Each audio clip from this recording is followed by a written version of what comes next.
They had promised retaliation. Tonight, it came. 14 ballistic missiles fired from Iran towards America's largest Middle Eastern base. Yet for all the fire and the fury, this seems to have been a limited response. As they approached their target, the Udeid Air Base in Doha, the night sky was alive with interceptions. People were ordered to shelter in place. Warnings of an impending attack causing panic. Air defence is said to have taken out the barrage before any of the missiles could hit their target. The Americans said there was no damage to the base itself. The Iranians had warned the Qataris in advance that they planned to take revenge for American attacks on their nuclear sites. The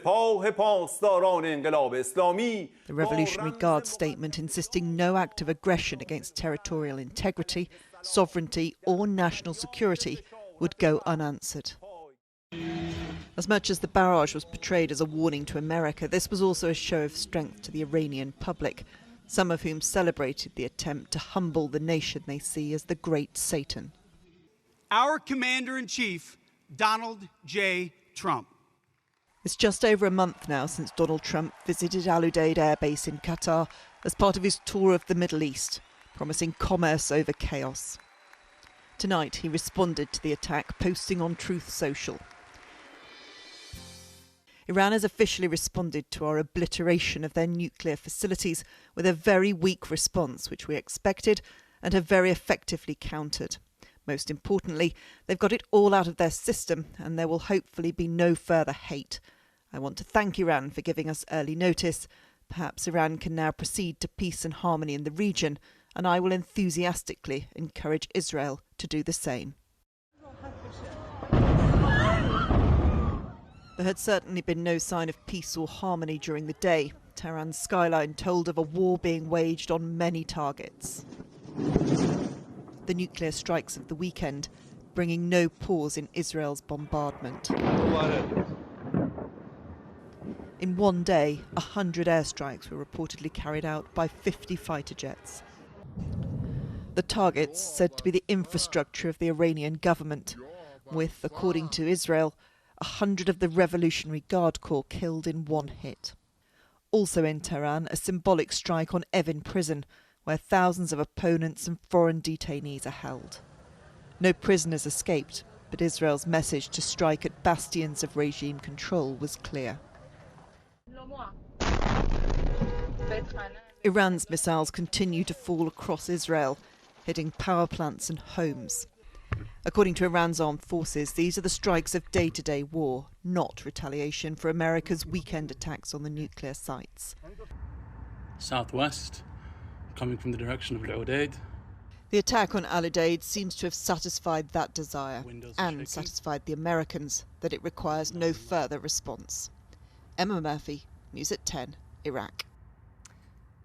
Well, this is one of those nights which will have all of us scratching our heads. So as you can see, we've brought together all our experts to make sense of it. We'll hear more from Emma in Iraq near the Iranian border shortly, plus Debbie is in Tel Aviv and Carl is at the Ministry of Defence. But first, let us go to Dan in Washington.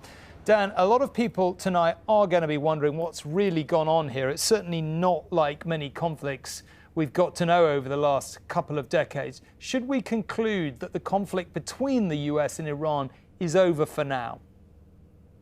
I think so, yeah. Donald Trump has signalled pretty clearly that he is reaching for this off-ramp in a pretty patronising tone, it must be said, in the way that he was sending that Truth Social post out to the Iranians. But I think it's pretty clear that he is concluding that this is an end to the kind of retaliatory cycle between the two countries.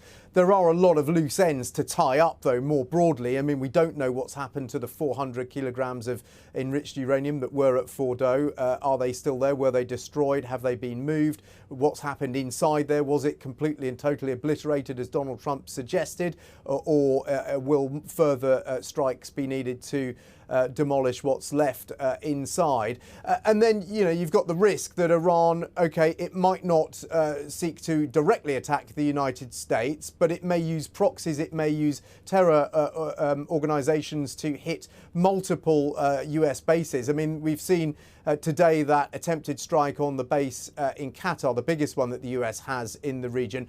But there are loads all over the Middle East, in Kuwait, in Saudi Arabia, Bahrain, etc., UAE. So a lot of US vulnerabilities potentially. I think now what Donald Trump has indicated, and sources in the White House are indicating, are that he wants to draw a line under this direct cycle of retaliation and now switch to putting pressure on the Israelis to rein in their campaign against Iran.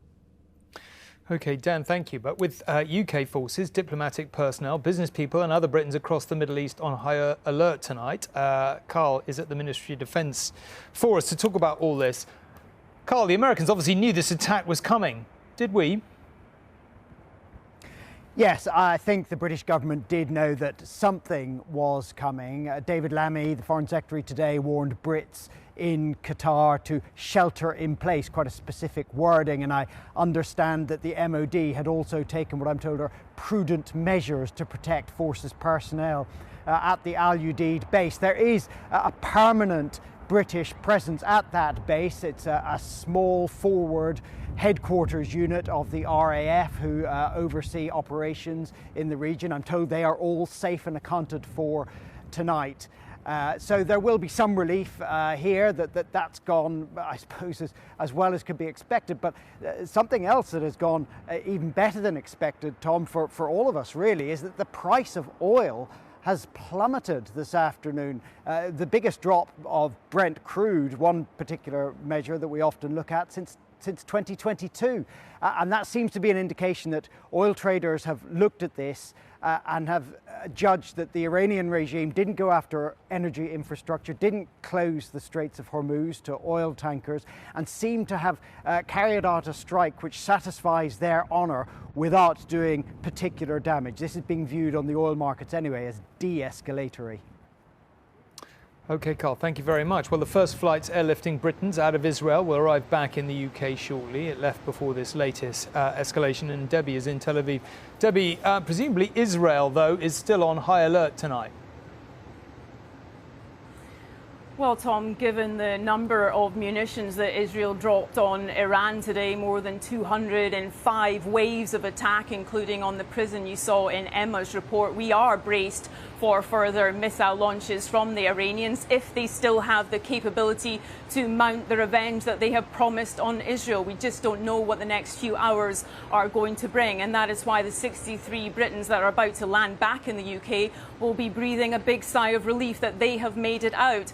Due to the security situation, it was an RAF aircraft that brought them from Tel Aviv to Cyprus, and then they boarded a chartered flight for the UK. This is the first evacuation flight that the British government has arranged since this conflict began 11 days ago. Among those on board was the UK's chief rabbi, who was evacuated alongside people who'd been here visiting family, who were here on holiday and got caught up in this war, the air raid sirens and the missile strikes. And for those who were here with young children that we spoke to, it has been particularly stressful.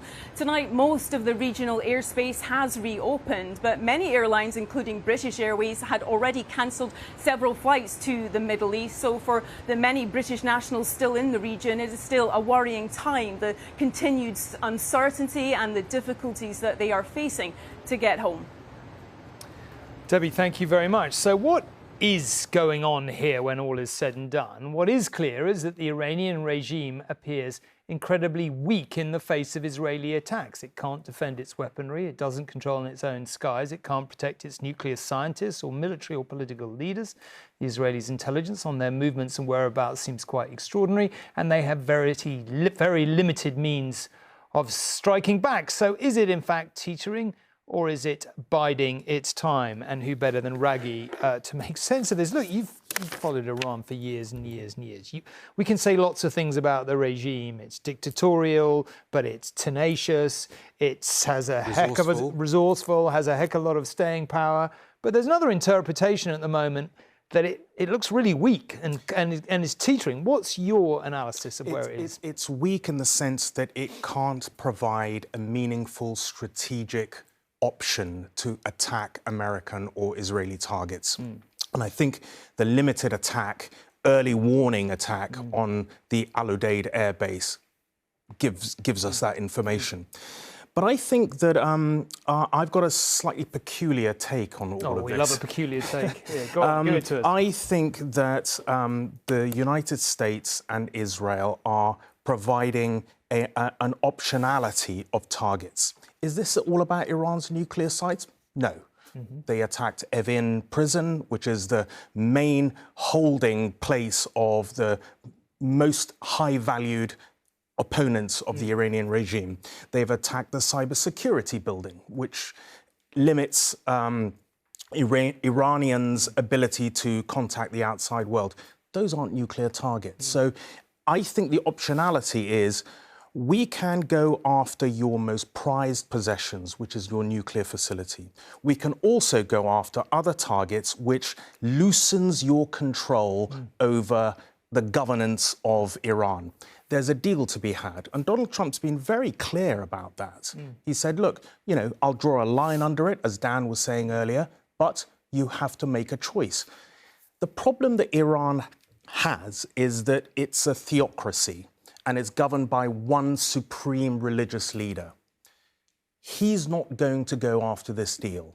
So it's regime change in all but name. Can there be a number of leaders within Iran that says, actually, we need to take this change, but it can't go on? No, I was just going to jump in and say, is that why they're assassinating some of the leaders? Sure. Effectively to say to the others, that's what's going to happen to you if you don't do a deal? Yes, and they know it because they, you know, Hamas has all the proxies that Iran has sponsored through the Middle East have gone. Yeah. And this could be what happens to you. Take this deal, stop all your nuclear program, or we'll go after all of you and everything else that's left. I don't think that's peculiar. It sounds very sensible. Thank you very much indeed, Raghi. Now back to Emma in Iraq. Emma, the immediate crisis appears to have been averted tonight, but serious questions remain over the future stability of the Middle East, really, don't they?